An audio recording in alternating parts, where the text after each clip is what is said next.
குறிப்பாக குறிப்பிட்ட ஒரு வேட்பாளரை மட்டும் மையப்படுத்தி பரப்புரை செய்ய விடாமல் தடுக்க நினைக்கின்றார்கள்.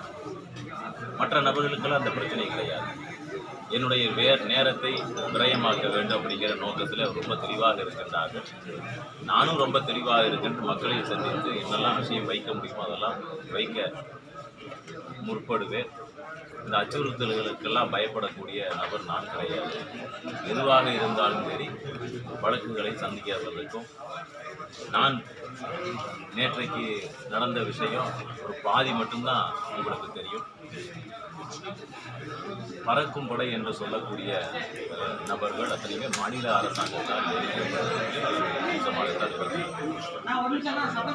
குறிப்பாக அந்த இடத்துல போய் சேருகின்ற போது காலையில் அங்கே இருக்கக்கூடிய கேமராமேன் 5 நிமிடத்தில் ஒரு குறிப்பிட்ட ஒரு தொலைக்காட்சியில் நேரடியாக அதை ஒளிபரப்புகின்றார் என்று சொன்னால் அதுவே சட்டத்திற்கு புறம்பானது. அப்படி ஏதாவது உங்களுக்கு பிரச்சனைகள் இருந்தால் ரிட்டர்னிங் ஆஃபீஸர் என்று சொல்லக்கூடிய நம்முடைய தேர்தல் கண்காணிப்பாளரிடத்தில் அதை கொடுக்க வேண்டும். அதை கொடுக்காமல் நேரடியாக சொந்த காரணங்களுக்காக நேரடியாக தொலைக்காட்சியில் குறிப்பிட்ட ஒரு தொலைக்காட்சியிலே நேரடியாக ஒளிபரப்பு செய்கின்றீர்கள் என்று சொன்னால் அதுவே தேர்தல் விதிமுறை தான். இருக்கும் பொழுதே நீங்கள் பார்த்துருப்பீங்க, ஆரம்பமே மரியாதையாக பேசுங்கள் அப்படிங்கிறது தான் ஆரம்பிச்சிருக்கும். அப்படின்னா அதற்கு முன்னாலே இருக்கக்கூடிய பாதி என்ன அப்படின்னா மரியாதை இல்லாமல் பேசி இருக்கின்றார்கள். அதனுடைய வாதமாகத்தான் நீங்கள் மரியாதையாக பேசுங்கள்னு ஆரம்பித்திருக்கீங்க.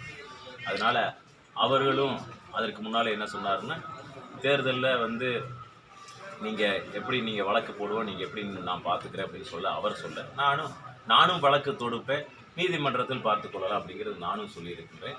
இன்றைக்கு தேர்தல் அலுவலர்களிடத்தில் ஒரு புகாரானது இப்பொழுது கொடுக்க இருக்கின்ற மதியம். அதில் முழுவதுமாக என்ன நடந்திருக்கின்றது முழுவதுமாக நாங்கள் சொல்ல இருக்கின்றோம். அதில் ஃப்ளையிங் ஸ்குவாட் என்று சொல்லக்கூடிய பறக்கும் படை அதிகாரிகளிடத்தில் ஐடி கார்டுங்கிறது கிடையாது. பல்வேறு வீடியோக்கள் எடுத்து வைத்திருக்கின்றோம். அதில் யார் அதை கண்காணிப்பது, அவர்கள் சரியான நபர்கள் தானா அப்படிங்கிறத சொல்லியிருக்கின்றோம். தொடர்ந்து தேர்தல் ஆரம்பித்ததிலிருந்து எல்லா விதமாக அனைத்தும் சுமூகமாக சென்று கொண்டிருக்கையில் குறிப்பிட்ட ஒரு வேட்பாளராக பாரதிய ஜனதா கட்சி வேட்பாளரை மட்டும் மையப்படுத்தி அதை நகர்த்துவது அப்படிங்கிறது அரசியல் காழ்ப்புணர்ச்சி. சரியான உரிய நடவடிக்கை எடுக்க வேண்டும். அதிகாரிகள் மீது இப்படி அநியாயத்திற்கு துணை போகக்கூடிய அதிகாரிகள் மீது நடவடிக்கை எடுக்க வேண்டும் என்கிற இந்த புகாரை கூட இப்பொழுது இன்றைக்கு கொடுக்க இருக்கின்றனர். ஏன்னா நேற்றைக்கு அவர்கள் ஒரு வழக்கு பதிவு செய்திருக்கின்றார்கள். அவர்கள் மிகைப்படுத்தியெல்லாம் வழக்கை போட்டு இருக்கின்றார்கள். அதனால் சட்டப்படி நிச்சயமாக அதை சந்திப்போம். செய்திகளை உடனுக்குடனும் துல்லியமாகவும் தெரிந்து கொள்ள சப்ஸ்கிரைப் பண்ணுங்க.